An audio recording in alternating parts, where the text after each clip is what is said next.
Hello, everybody. I was so crushed on our last live stream. We couldn't go live on Facebook. And so Thomas and I had this really powerful conversation.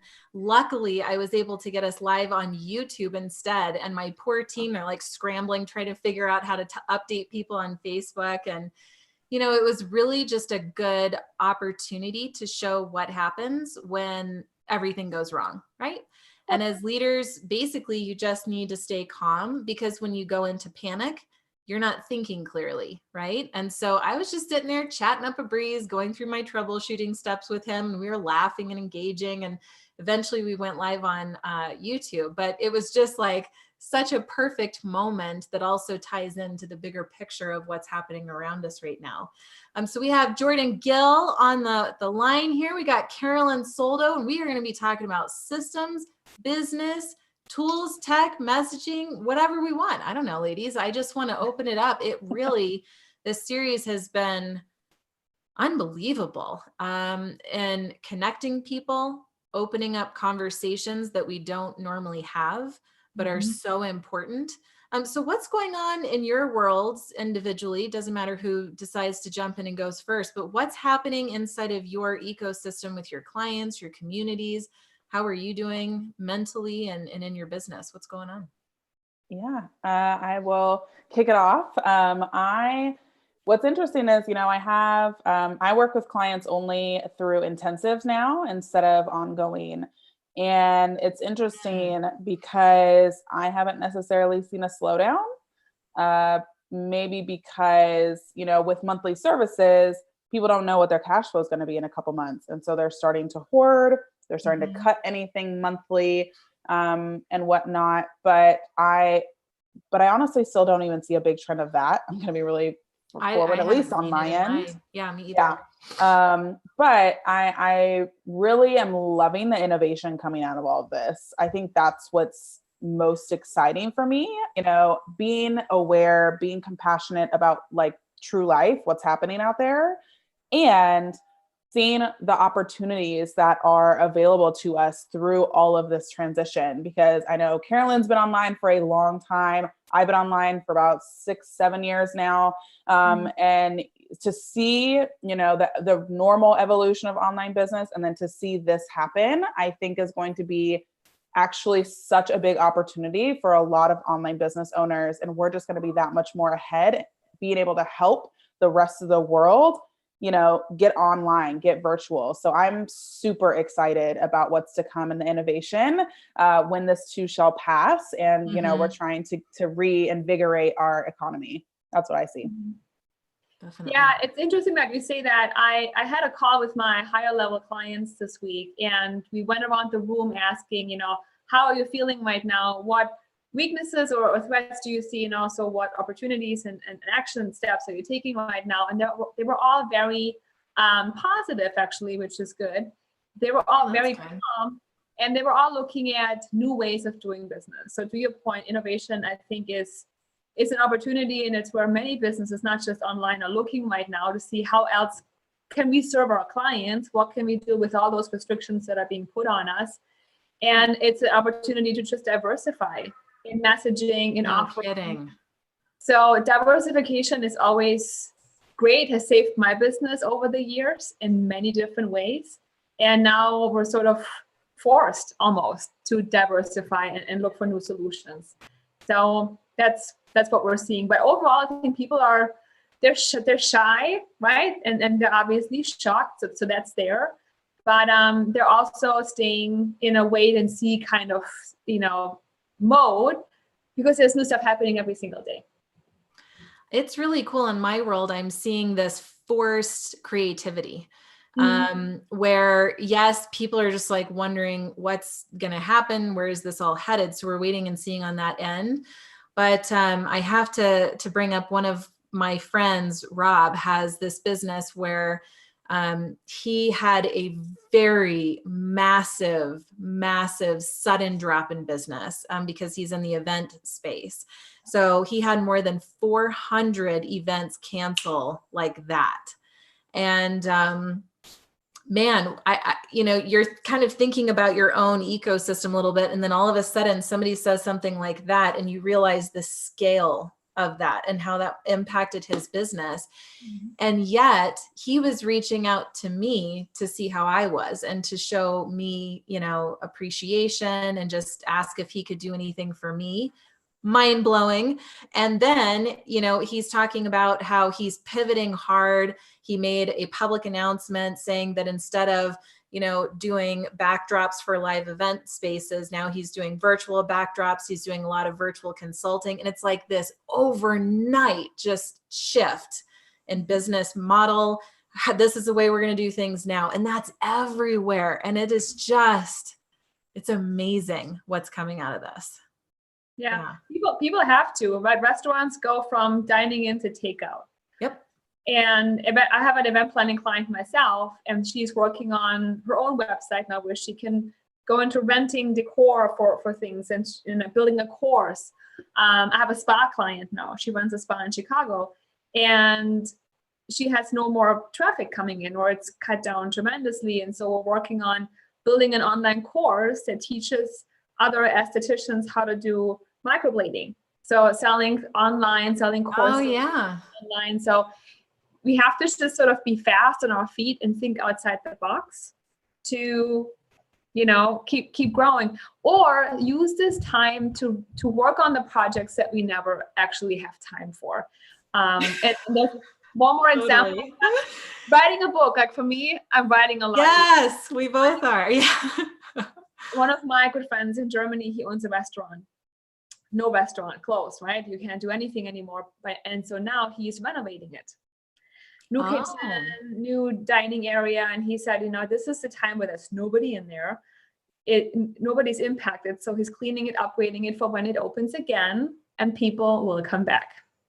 See, I love these stories. Thank you for sharing so many different examples and different niches of how people are innovating and pivoting and going online. Jordan, have you seen anything in your experience that's on that same vein? Let's just totally. hear the examples on this. Is awesome. Absolutely. I have in one of my programs a gal who's in the restaurant industry, and she helps with people with their restaurant owners with their private dining and events programs. Specifically. And it was interesting because she then was talking about, what's helpful and what's not to online or to restaurants and hospitality and all of that stuff, as far as keeping them in business, et cetera. And, she took one of her restaurants and literally flipped it in 12 hours to being completely takeout and delivery, which they were anti takeout and delivery prior to all of this. It was a fine, expensive, like steakhouse type place. It's like, we aren't doing takeout ever, delivery. And in 12 hours, she turns it. And so it is these really sharp pivots, like you mentioned, with events and spa and like all of that. And, with that, a lot of people are wanting to, I'm a foodie, so I have lots of restaurants that I'm like, stay.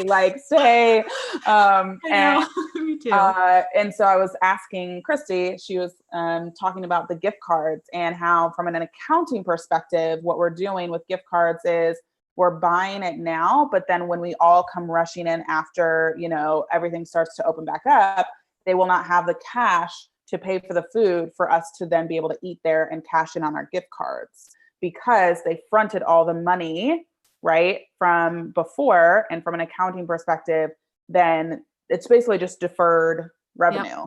Yep. And I was like, I didn't really think of that, right? You're like, I just want to give them money in some way, right? And I was like, well, what can we do?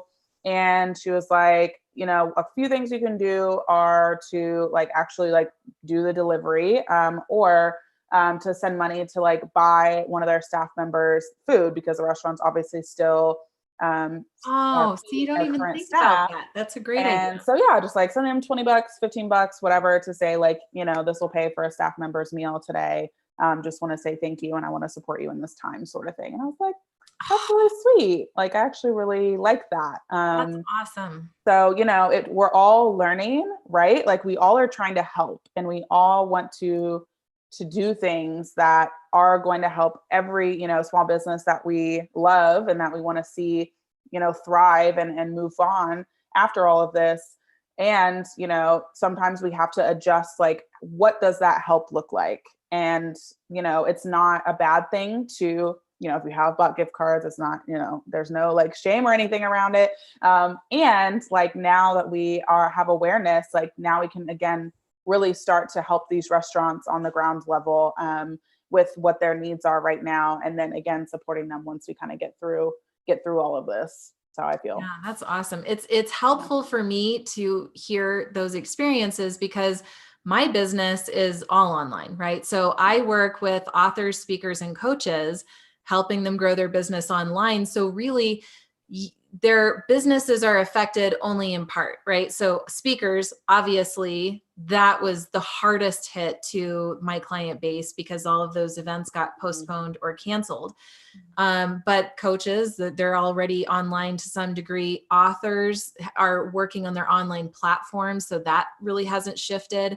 And so what is happening for speakers, especially that are coming to me saying, what do I do? My advice is, number one, live stream your ass off because live streaming is being viewed 6 times more than just normal recorded video. And that was a stat before this even happened. So live streaming is really what people are tuning into. And I think in part because they know it's real. It's not edited. It's right now. And there's something really comforting about that, knowing that we're all on the same equal playing field. Like it hasn't been manipulated. This is really happening in this moment. And right now people are craving anything that's real, especially with the media blowing this up to whatever it is.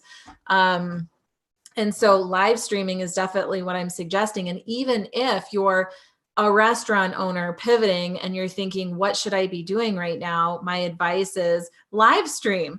I'm going to break Zoom today. I just have the feeling. But it's true because even you just start opening your mouth, sharing what's in your heart, sharing what's in your mind, sharing insights about your industry that, by the way, you have totally taken for granted as knowing because it comes natural to you, but just share for the sake of sharing. And what's going to happen is you'll start getting viewers and people will start sharing it and you'll think, wow, maybe I'm onto something here. And then if you can just even do like a simple survey out to your community saying, what are you enjoying? What can I give you more of? They'll tell you, and then throw out a low-level course. Heck, I mean, for my courses right now, I'm donating a big portion of the proceeds to COVID and economic relief organizations because that's what makes me feel better about selling in this environment.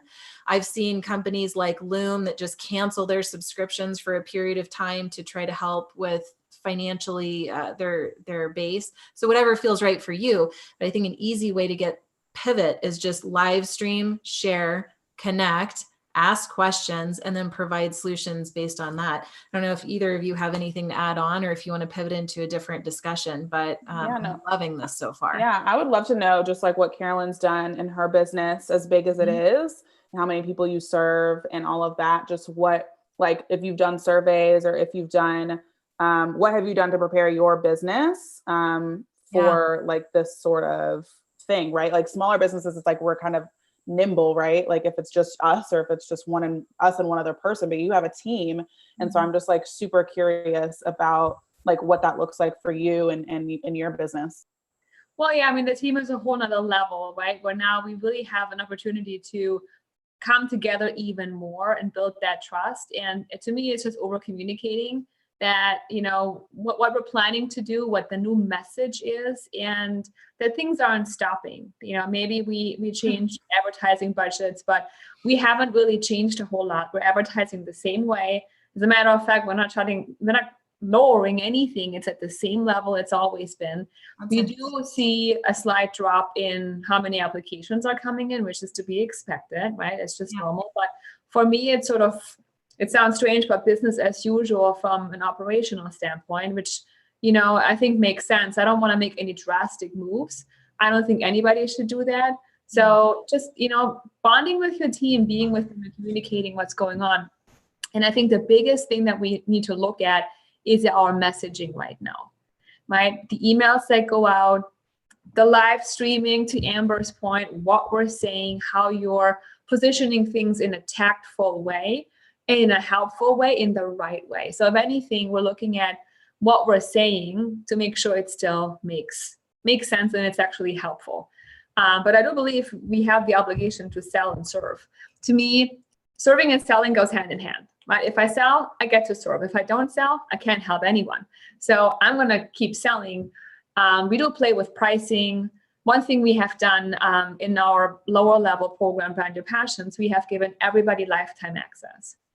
So they had a certain, graduation time. Yeah. And I think right now people are just not able to really focus as much, and they need time. So we removed the pressure of, oh my God, I got to get this done in the next week or a month or whatever. And we said, everybody is going to have lifetime access. So that's one thing we have done. And then we're more flexible with payment plans, not necessarily lowering our prices, but maybe extending a payment plan a little bit, allowing people to maybe be late a little bit with their payments if they can't make them right away. So be lenient, be understanding, communicate, put out the right message. And I think with that, you can only really win. One thing I will say is that some of my clients were really hesitant to keep selling and offering their services. I noticed that. And when I gave them permission and I said, you know what? No, you need to keep showing up. You need to be leading this and helping people. And yes, selling your programs and maybe even creating new programs, because that's what people need right now. It's not about being quiet and being scared and freezing up. It's about showing up to show people that things go on. We're not stopping because of this. Yeah, I think that's important too. Like literally the only thing I feel like I've changed is I changed all my software plans to annual, just because, God forbid banks or something have an issue, or my bank specifically has an issue. Like my business can still make money, emails can still go out, like all of that stuff, because I was like, I bank with smaller-ish banks. And so for me, like that was something that I was like, if something happens, like it's going to get really tricky. And so I want to make sure that business can stay running as usual, and all of that. So that was like, I agree. Like, there wasn't super drastic stuff that was happening, and whatnot. I'm actually hiring still right now, because I know there is time after this. And I think it's encouraging to see that we all have that, all three of us anyway, and many others have the same mindset of this too shall pass. Like we will get through this. There will be life after, and growth after, and thriving after. So it's just, a matter of really looking at, maybe small tweaks that again, you can avoid some of the sticking points or hurdles that may come. But I agree. It's encouraging to see that other people are having that kind of like growth mindset too with their businesses. Cause then it's like, okay, I'm not just, in my own little quarantined house over here, just thinking like everything's gonna, pass. Like it's good to see other people feel that way too. That's so funny you said that. I just hired somebody today. So hiring is happening right now. And, and alternatively, like I have a client who's hiring like a sort of marketing executive assistant type of role. And, my advice to her was be aggressive, make that your number one priority, because soon the virtual assistant community is going to be flooded with people needing their services. So good for you, virtual assistants. Time to get your ducks in a row and put yourself out to the world, because business owners need you now more than ever, really need strong support. As it relates to teams, because a lot of people have been asking me what I've been doing for my team as well. I have a team of about 15 people, 8 that are really core. And we're having team meetings almost every other day right now. So we just had ours yesterday morning. And just like Carolin said with her clients, opening up the opportunity to share like, okay, what's new? And within a day or two, so much has changed, right? So, homeschooling came up, and then some sickness, like one of the people on my team, her son is sick and she's worried about him, or, you're just seeing changes happening so rapidly right now. So keeping that platform open and creating that psychological safety, I think is really important, especially for your team, because they're trying so hard to keep it together for you, because they know as the business owner, they can only imagine what you must be going through. So they're like really trying to hold it up. And we're all human though. Like we all have only so much capacity to help and serve. So then I kind of flip it by saying, guys, I need you now more than ever to take really good care of yourselves. Like I am perfectly okay if you need to just go rest. In fact, somebody on my team, I just said, mandatory, you're off the rest of the day. I want you to go rest because I need her strong and we can handle it today without her. And giving them those opportunities and letting them know it's okay. I'm still going to pay you. Take the day off and go rest. We need you strong. That I think has really helped a lot for my team, especially. So just keeping that dialogue open, doing the same thing with my clients, regular check-ins with them, and letting them know you're my sole client and I'm here for you, anything that you need. So I had another client, Hal, the other day who said, can you hop on the phone at any time with me for 30 minutes? And I said, I'm available this afternoon. When can you do it? Or I'm available tomorrow morning. And they're just not even expecting that. And it just reinforces their decision to choose you. So those are some of the things that come up for me. Yeah. What advice do you have right now in terms of like preparing systems, like internal? Let's get techie for a minute. Like what tools are you recommending to people? Where do they start with their systems? Because the reality is the beautiful thing in systems is it frees you as the business owner up to focus on more and expand your capacity. And when you are in a state of like panic, that's not good for anybody. So if you can start documenting some of the things that need to be done and then offload that to a virtual assistant, let's say, that can then free you up to do only the things that you can do in your business, like live streaming, for example. So what are you telling your clients right now about what they should be focusing on in their systems or tools or operations in general? So I have to say for me, Amber, we're not focusing on systems very much. Okay. It's more that they're important. Don't get me wrong. Totally, see that with saving time, but it's more about, how can we serve clients differently? Do we serve a different niche? So we're really thinking outside the box with coming up with new, changing the model. Yeah, coming up with offerings, coming up with, is there, can I serve other people? A completely new target market even. So we're taking some really sharp left and right turns. And then of course, if someone has a strategy that's working now even more that we need to double down on, then systems and automation are important. One thing that I could maybe give as an example is pivoting from an offline marketing model to an online marketing model. Then, we pull out the automation tools and the video series flow, the webinar flow, the Facebook ads, the, CRMs and all of that stuff. So I have 2 clients right now who are moving from, getting clients through speaking and networking into, how can we get clients online? So the systems are important there, but it doesn't seem to be a big conversation right now, at least for me. But Jordan, that's a better question for you because that's your world. Well, it does make sense because you're shifting. See, I keep thinking in the online world, right? Because my situation, my clientele base is different, which is why we're having this conversation. It's great. Jordan, what are you seeing in your world?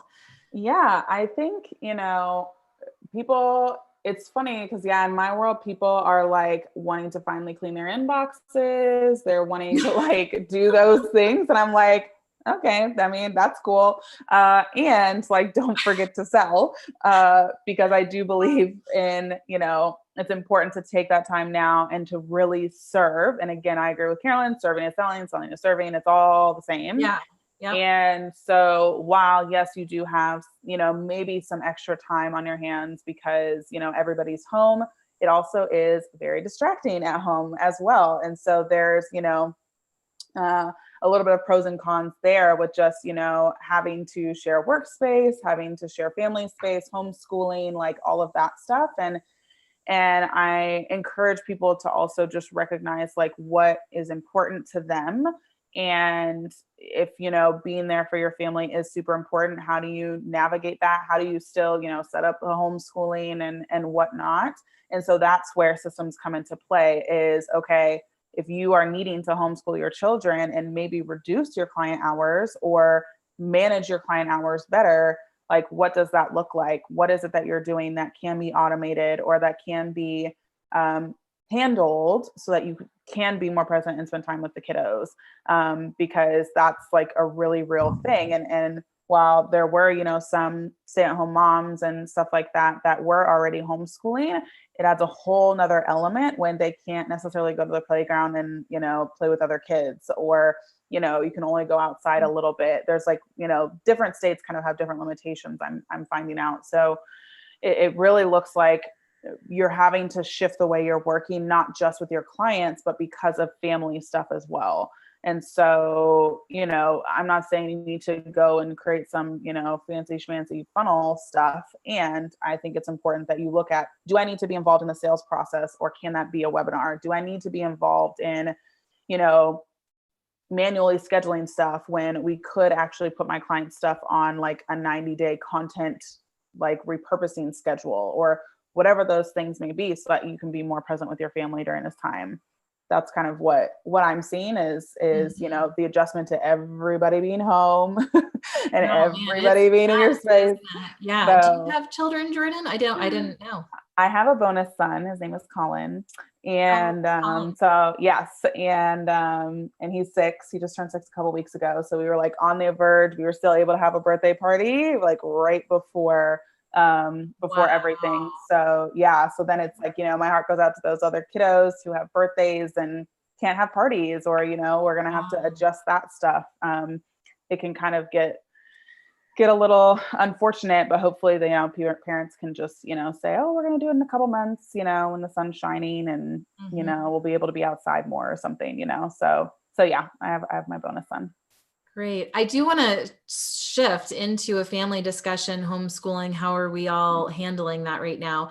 I feel like this is such an important conversation that we're all having right now. So I have to just pause and say to all of you viewing, whether the live or the replay version, at the bottom right-hand corner of the screen, there's a button that says Start Watch Party. And I'm going to freaking beg you to click that button, because it's going to notify people in your circles that this is happening right now.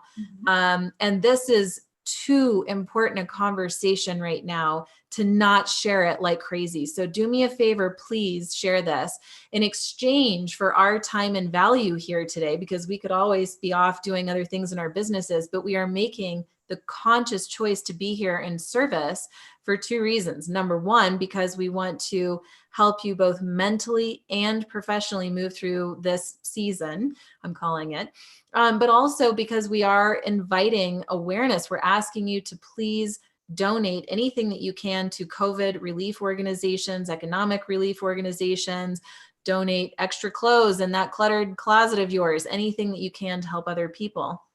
But I do want to shift into the mom homeschooling family life environment, because for me personally, work is my jam. Like, I got that. I know how to show up at work.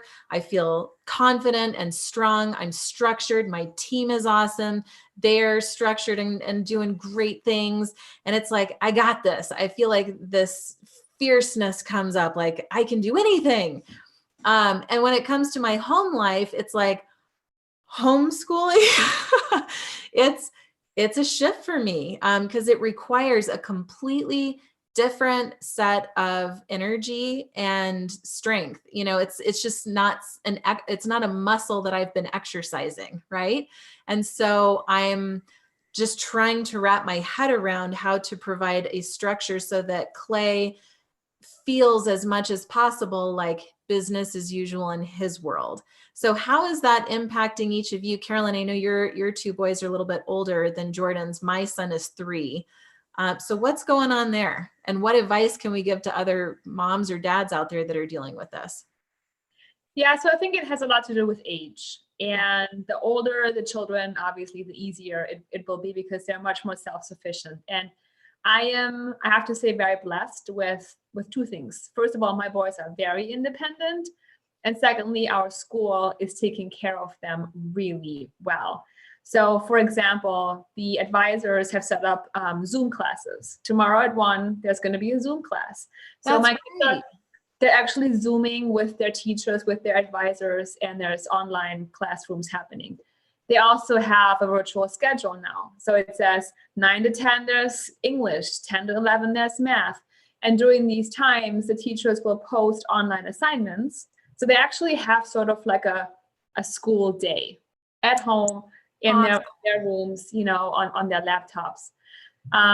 So that works really well for us. And 2 days into it, the boys already, they know, you know, what to do. And I'm pretty much in the office working while they're upstairs doing their things. And then at the end of the day, they show me the assignments are done, things are uploaded.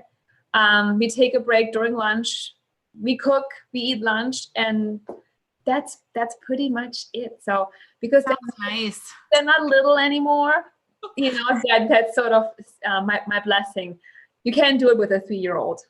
I know, like seriously.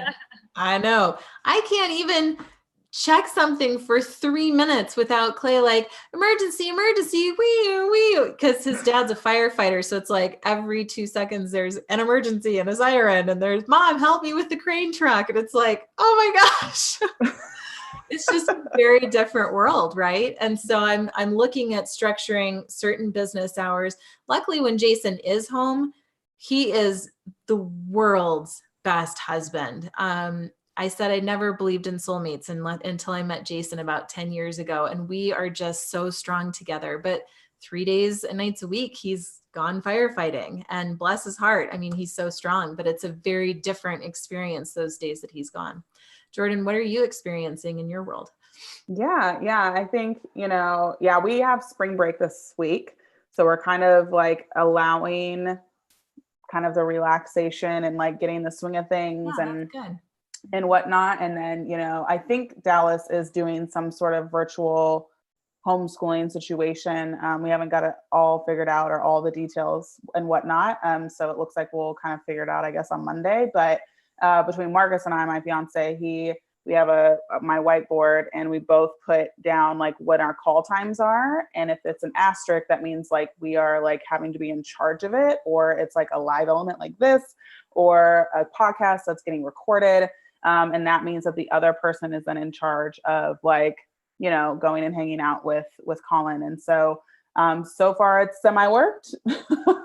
And, you know, we're figuring it all out. But, you know, the biggest thing I think is, you know, looking at, you know, we're blessed to be able to be in, you know, quarantine together when there are definitely people who are out there by themselves. And like, I was thinking and chatting with a few of my friends who are single people, you know, and they're literally isolated. Like it feels like, you know, them and 4 walls, because they don't have any human connection. They can't, you know, communicate. You can do Zoom and it, you know, it's nice and it feels great. And there's nothing like, okay, there's another human in the room with me. Right. And while, you know, things are crazy and we all are like, oh, like it's, you know, madness. And like, I really like to look at the grateful or the gratitude side of things, of just being like, you know, I'm grateful to be able to be in a space with my family and be connected and have that, versus, you know, just being by myself. And so I think that there's, you know, there's pros and cons to everything, or blessings and things. While it does feel super, I agree with you, Amber. I'm like, work, cool, got it, feeling good, totally good. I'm being honest here. So I'm just gonna like +1 you over here, being like, all day, okay. Like we're gonna figure this out. So but it's been good, and to have a partner, that helps as well. You know, it's we're all figuring it out, so just know you're not alone.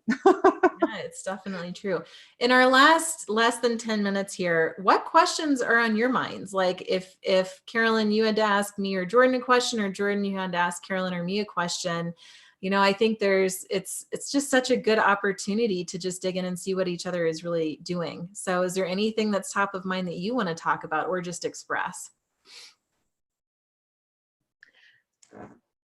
Nothing strongly comes to mind. What I find interesting is everybody's different perspectives and beliefs.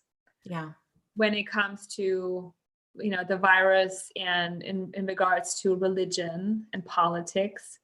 I've had some very, very interesting conversations with people. And to me, I'm completely inclusive. So never ever judging any belief one way or this way, or because everybody is entitled to their own direction, right? I just find it, underneath everything, there's a lot of talk happening and a lot of, like I said, different opinions on why this is happening and where it's coming from and where it's going to go and all of that. So if anything, maybe a good piece of advice is to say that, don't attach to anything that's too extreme. Yes, please. Don't do that, because I see people getting really, spiraled into those things. And again, you're totally entitled to your beliefs, but I'm more along the lines of, hey, let's see how it goes. We'll go with the flow. We are flexible. We can always redirect. We'll make the best of it, and it's not going to last forever. So yeah, Jordan agrees. I totally agree with that. I think actually Todd Herman had a really interesting post, I think on Facebook or LinkedIn, because he has coronavirus, and he's someone in our kind of like online business space. And so he's been chatting about just his experience with it. He's healed from it, all of that. But what it was like. And he was talking on the phone with a couple other CEOs, and he kind of categorized them as kind of like really like fear-based, strategy-based, and there was like a middle one that I don't remember. And like fear-based people, like they spent way more time scrolling on social media, reading every single article, reading every single update, like refresh on CDC, like all day. And they said the word like scared way more, like 6 times more than the other two types of CEOs. And again, the middle one was kind of in the middle of all this. And then there was kind of the strategy-based CEO, which is like what Carolin's talking about, of just like, let's go with the flow. Let's like make sure that our people are okay. Let's, they're again, not consuming as much. They're spending the time looking at opportunities. And so I want to be way more in that camp. And, while I'm checking in on social media and, DMing people and whatnot, but as far as like consumption, I check into CDC every once in a while just to see what they're saying. Okay, great. Going back to life and business as usual, because if you get too deep into it, then that's really going to start to like frame everything, your business, your life, and you're going to start to hoard. And like the biggest thing that I don't want to happen is all of us to feel like we have to hoard. And like once we all start to silo, that's where the problems are really going to lie. Like everybody, and again, take the precautions you need to with your family, and recognize that if you're saying I'm stopping all spending ever, then you're not helping. Like dangerous mentality. Yeah. It's such a dangerous mentality. And I'm like, this is why I'm like, I'm still going to hire, even though, no one ever knows anything, but I'm willing to say like, I can figure it out no matter what. I believe in myself, and I believe that my business will continue to thrive after this. So I'm going to move forward with my plans, with my goals. And again, I made a few switches, like my software plans and stuff, but in the grand scheme, like I'm not going to sit here and hoard, because we have to connect. We have to like figure out ways to collaborate. Like Amber, this is amazing. Like all of us coming in and sharing our wisdom and sharing what we're doing, what we're not doing, like what we're scared of or what we're not scared of. Like this is the type of stuff that needs to be happening, because we're all in this together. And again, once we start kind of coddling, like, it's not going to be good for us. So I'm just big on that. Dude, that was like a mic drop moment for you. That was like, got a little preachy, but here I am. Start watch parties, people, because that was awesome. Yeah, I agree with both of you. And the series is so freaking awesome and inspiring. These people coming together, my gosh, it's unbelievable, the information that has been transferred. And I can't even believe we're only on day 4. It's like, what? Feels like we've been doing this for a month. Time is so different right now. 10 more days to go, right? Yeah, it started Monday. And it was literally Friday that I was like, maybe I should do this like live streaming thing. Yeah, that sounds like a good idea. And by 5 o'clock, I sent out a first wave of invites just to see what would happen. By Sunday, we had 30 committed speakers who were all in to supporting. And Monday, I was like, well, I'm going to go live. I'm not exactly sure what I'm going to say yet, but we're kicking off now. Yep. And I ended up just talking about what I had done in my business. It was a really good episode. So all of the replays are on the NGNG page, also on my YouTube page as a backup. But that kickoff episode was actually pretty solid because I went through day by day my logic and how I responded, what I told my team, how I sent an email out to my clients. We're having this town hall meeting. I talked about the Elevate series. And circling back to what you two were saying, I am not really watching the news. For me, I get my information through two main sources, and that is my husband.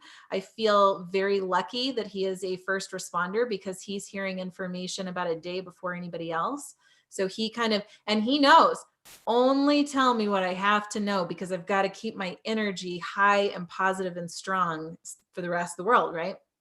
And so he's very careful about how he shares information. My dad, on the other hand, he just rips it off like a Band-Aid, and it's like, okay. So it's good to have that news source. I will pop on Facebook usually once or twice a day for maybe a minute each. I mean, it's fast, and it's usually just to like a few things, engage with a couple people. Other than that, I'm just live streaming, but I'm not buying into the media because I need to protect this right now at all costs. It's like sleeping, meditating, eating well, lots of water. I listen to piano music sometimes. I'll be honest, a couple times this week, I cranked up the music. I'm dancing by myself. I'm laughing. I'm like allowing myself to be playful and be free. I'm breathing way more than I ever have before. So that's been a positive. Exercising. It's like I'm just protecting this because without this, a lot of things start to break down. So anyway, that's what's happening in my world. And I just so appreciate you two. The value of this experience with you two was huge. So thank you for showing up, and you're welcome to say any last words. I know I've just hogged the last couple minutes. Didn't mean to. No, I just want to applaud you too, Amber, and how you and your team behind the scenes have pulled this together so quickly and so fast. And, you just take the initiative. And I know you as an amazing leader, someone who always just puts service and value and love first. And again, this is what you have done here. So really excited to see the other speakers and the next 10 days and what's happening. And hopefully we get lots more people watching and engaging and asking questions and donating and just coming together for the right reason. So it's awesome. Thanks for that. Appreciate that. Yeah, it is. It's been really fun. And something else I forgot to mention, that I'm a coach in someone else's program, and something that she did for her team that I thought was really brilliant was, one, she sent a stipend to all of us to upgrade our home workspace so that we felt like, that's awesome. Yeah. And I was like, oh, that's amazing. Like, we could get succulents, or we could get the chair we've been wanting to get. I saw somebody get a chair, and stuff like that. So that helps, those like small little upgrades for your teams. And then she also sent us, and covered the annual membership for Headspace, which is the meditation app. And so giving that to us, to where it's like, we want you to stay calm. We want you to be taken care of. And then she gave us, money for a children's stipend of like, hey, if you need to get some puzzles, you need to get some toys, you need to get some movies, like go, to Amazon and spend that. So that's like the true leadership that I am really blessed to be a part of. And I think, for me, I'm like, okay, how can I, pass that along then to my team members, and letting them know that I care, which can be hard because my team's remote anyway, but, it feels even further away now. And so how can I let them know, hey, I care about you. I care about your wellness. I care about your well-being throughout all of this stuff. And, I want you to not feel so alone. A lot of my team members actually live by themselves. So, I'm very aware that their level of quarantine is a lot higher, a lot more isolating than mine is. I am so glad you remembered to say that. That was like a Mel Robbins moment. That was great. That was really inspiring. I think it got us all to think about what more we can be doing. And if you don't have the financial resources to do that, sending somebody a handwritten thank you note could go a long way. pick up your phone and make a video message for somebody you care about, right? Like it's the little things that we need to keep top of mind. So thanks for that. Thank you both so much for your time. Viewers, thank you to everybody who started a watch party, who's sharing this, who's getting involved. The last thing I'm going to say is just because it was a cool announcement. My team figured out how to add a filter on top of your Facebook profile picture. So my team will put that in the comments below. You literally click a button. It's going to take you to a Facebook page. It will overlay our Elevate ring around your profile picture, and you can set it to expire in 2 weeks or whatever, and then go back to your normal profile. But it would be a really meaningful way to show your support for this series and to give back to us in the way that we've been giving to you. So add that to your filter. We'll give you a shout out. We appreciate all of you, and we will see you back here tomorrow with some really amazing, amazing speakers. So thanks again, guys, and have a beautiful night. Awesome.